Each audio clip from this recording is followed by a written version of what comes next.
years ago at the Jerry Hammond Center and made a commitment to you all that we would honor his life, his contributions, his service to this community, to his family, to his congregation,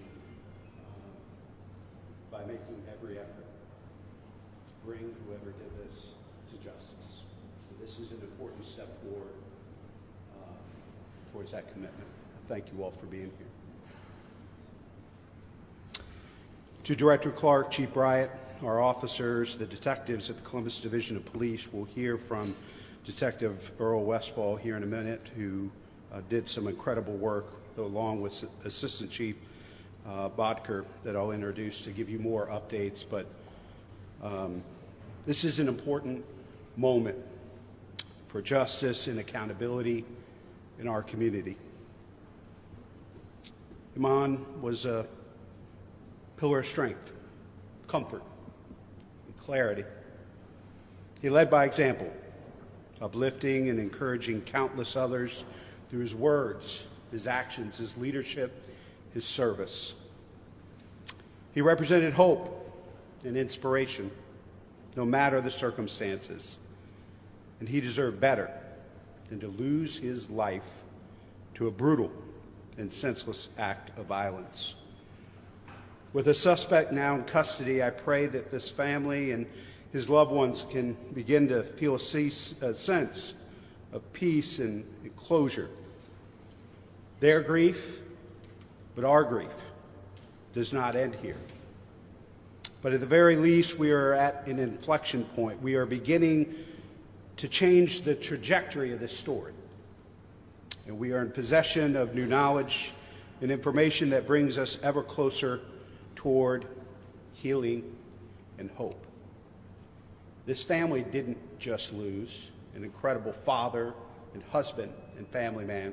Congregation didn't just lose an incredible, compassionate faith leader, but this community lost an incredible force for good, not just to the Somali community, not just to the Muslim community, but to our entire city. I want to thank our officers at the Columbus Division of Police for relentlessly pursuing this case and for seeking to bring resolution to a community in shock and in mourning. I also want to thank our partners, as I mentioned before, with the ATF, U.S. Department of Homeland Security, the Office of Inspector General, for devoting their expertise and resources to the investigation. Collaboration and communication. This is how we move forward.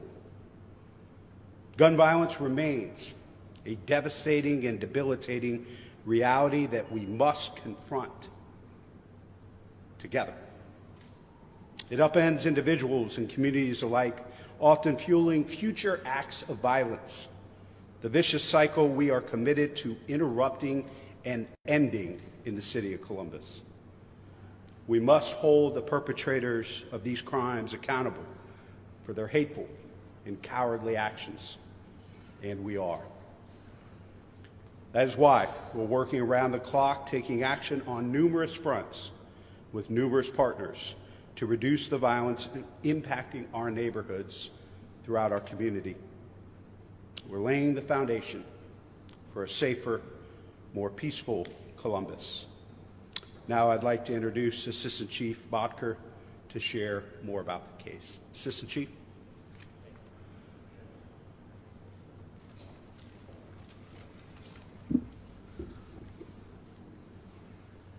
Good morning, everyone. My name is Greg Bodker, Assistant Chief with the Columbus Division of Police. On December 24th, 2021, Mohamed, Hasan, Adam, a valued member of the Somali community and a Muslim imam, was found murdered in the 1400 block of Windsor Avenue. What followed that discovery was a collaborative investigation of events leading up to Mr. Adams' murder and those responsible for that murder. This investigation has been led by the Columbus Division of Police Homicide Bureau, but could not have been conducted without our valued partners the Somali community, the family, the FBI Safe Streets Task Force, the ATF CJIC Task Force, and especially our crime lab, the firearms section. Today I'm happy to reintroduce to many of you Detective Earl Westfall, who is the lead investigator in this case, who will provide a summary of how this case was solved. Thank you.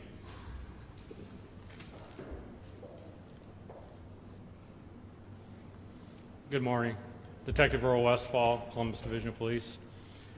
As the chief spoke, we found Mr. Adam was discovered in the 1400 block of Windsor Avenue on December 24th. Previous to that, he had been reporting missing by family, which our missing persons unit conducted an investigation into initially until his body was discovered. Then it became a homicide unit investigation. Subsequent to that investigation, I developed a suspect who I actually filed charges on yesterday, John W. Wooden. I believe it was had something to do with a business transaction between Mr. Wooden and Mr. Adam. Out of our investigation, as part of that, when we developed him as a suspect, we conducted a search warrant at his residence, recovered a firearm, which subsequently was ballistically matched to the casings from that firearm. The test casings were subsequently matched to the homicide scene, some casings left at the scene. At this time, I'm going to ask if any of the family has anything they would like to say.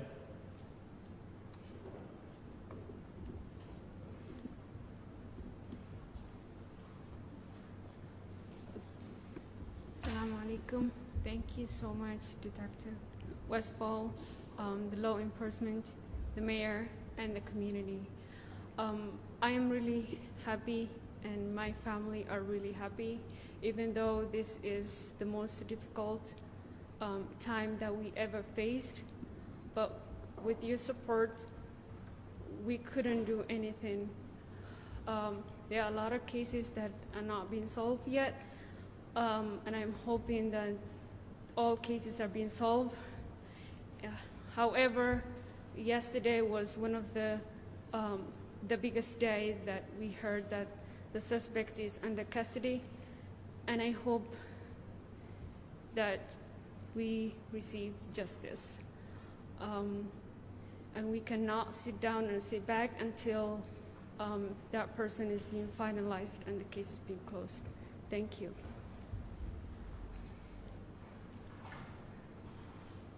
Now I'll stand for any questions that anyone has.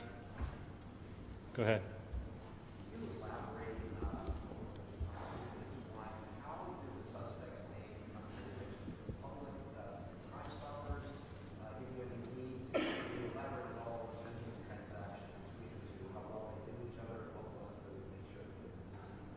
At this time, I will say we have received some tips through Crime Stoppers.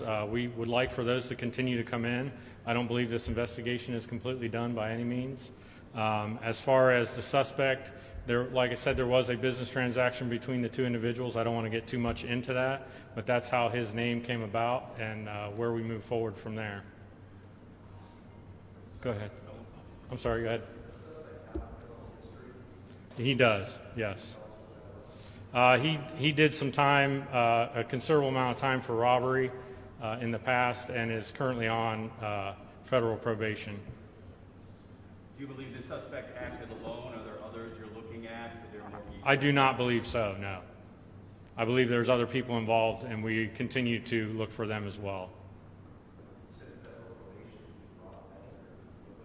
I don't have all the details on what he did. I just know that that's what he was on probation for, violent crimes in his past.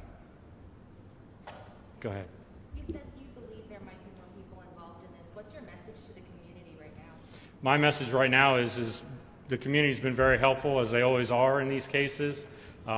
We've had tips come in. We like those to continue to come in. Like I said, I'm 100% certain that probably at least one other person, maybe more, are involved in this.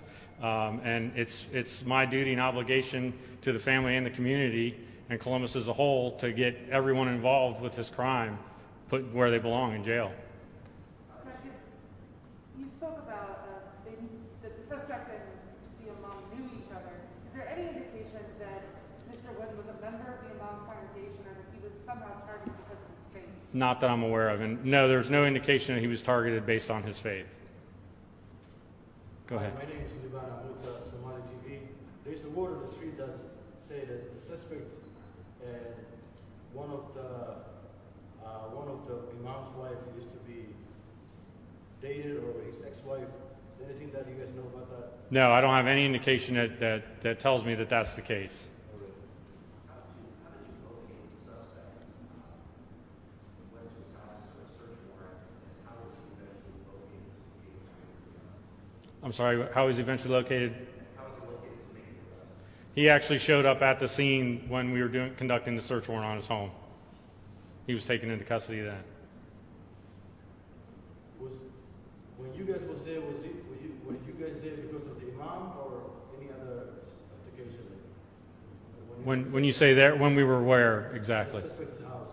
We were there because of the imam case, yes. How shocked were you that without allegedly using the crime is still the home of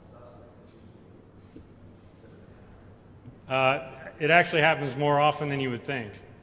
I was somewhat surprised, but based on some of the other things that I'm looking into is in regards to this case, I was not completely surprised that the firearm was in the home. How much of assistance did tracing the rounds you found connected to the crime? Normally that takes quite a bit of time. It seems like this was done. We were lucky enough that some things were moved in a lot faster direction than they normally would be. One last question for me. Was the suspect that was driving the van the other day when you guys gave us 15-second video, was the suspect driving the yellow van? Remember the guy with the turban? Right, we posted a video of the guy driving the van. Are you asking, do I know if that's him definitely or not? Or Yeah, I'm asking if that was him, the suspect. I'm unable to determine that based on that video because you can't really make out facial features and everything else. I believe there's a high probability it was him, but I can't say one way or the other whether it was him. I'm sorry? No. Have you been able to interview the suspect, and has he been cooperative with? I attempted an interview with him. It was very short. He was not cooperative and then invoked his right to counsel. Do you believe he's involved in any other crimes related, violent crimes? Yes, I do. Since he's been released? He has not been released. No, no. I mean since he was released back in March. Correct, yes. Since he was released, yes. Yes, I believe he's suspect in a couple of other crimes as well that we're still investigating. And you mentioned the business transaction. Was this a one-time only business transaction, or was there a history of business transactions between the two of them? As far as I know at this point, it was a one-time transaction. Time for one more. When he was released, was he under any sort of surveillance or tracking? When he was released, I'm sorry? When he was released in March, was he under any sort of federal tracking? Was he under any surveillance? Is that what you asked? No, not that I'm aware of when he got out in March. Thank you, everybody.